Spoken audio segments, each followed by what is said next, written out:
आपल्याबरोबर महेंद्र दळवी आहे, त्यांच्याकडून जाणून घ्या. सर, व्हिडिओ व्हायरल होत आहेत, तुमचा झाला, नंतर गोगोल्यांचा झाला. तुम्ही स्वतः म्हटलं की माझ्याकडे काही व्हिडिओ काय काय नाही बघा असं आहे की अंबादास दानवेने माझा मॉर करून व्हिडिओ व्हायरल केला. एक दिवस गेला, परत आदरणीय भरत शेठच्या विषयी चित्रलेखा पाटीलने व्हिडिओ तो व्हायरल केला कुठला तरी मॉर करून. आता तिने तिच्या स्पीचमध्ये सांगितलं आहे की आदरणीय तटकरे साहेब, आदरणीय अनिकेत साहेब. आता यांना कधी पुळका यांचा आला?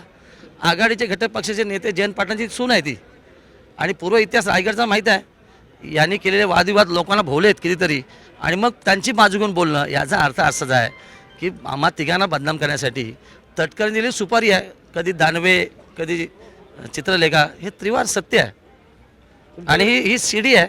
चित्रलेखा म्हणजे सी आहे, दानवे म्हणजे डी आहे. ही सीडी तटकरे बाहेर काढली आहे. त्याची कधी सीडी बाहेर काढली तोंड दाखवायच्या लायक नसणार. तुमच्याकडे पण व्हिडिओ त्यांचे आहे नक्की, तुमच्याकडे पण असतील नक्की. सर, पण एकीकडे तुमचा वाद चालू आहे रायगडला, पण दुसरीकडे मात्र महायुती होते असं चित्र आहे. महायुती भक्कम महाराष्ट्रामध्ये आहे. रायगडचा अपवाद सोडला, कारण रायगडमध्ये आमचं द्वंद्व लोकांना माहिती आहे. कारण तटकरेचा पूर्व इतिहास हा अनेक नेत्यांना फसवण्याचा, अनेक पक्षांना फसवण्याचा आहे. काल त्यांनी माझ्याविषयी वक्तव्य केलं, त्याच्यामध्ये पवारसाहेबांचं नाव त्यांनी घेणं राहून गेलं, अंतुले साहेबांचं राहून गेलं. त्यांच्यामुळे तटकरे साहेब हा जनमानसामध्ये आहेत, हे त्यांनी विसरू नये. सिंचन घोटाळा पण समोर येऊ शकतो, पुढे इच्छा करते नक्की येऊ शकतो. आणि आता चित्रलेखा बोलली, त्यांचा देखील घोटाळा त्यांच्या सासऱ्यांचा आहे ना, तोही बाहेर येईल. तुमच्याकडे मोठे मोठे बघा, RDC बँकेचं खरं रूप जर लोकांसमोर आलं, जिल्हा बँकेचं, तर तेही देश सोडून, महाराष्ट्र सोडून जातील अशी परिस्थिती आहे. अनेक महाराष्ट्रातल्या बँका जिल्हा बुडाल्यात.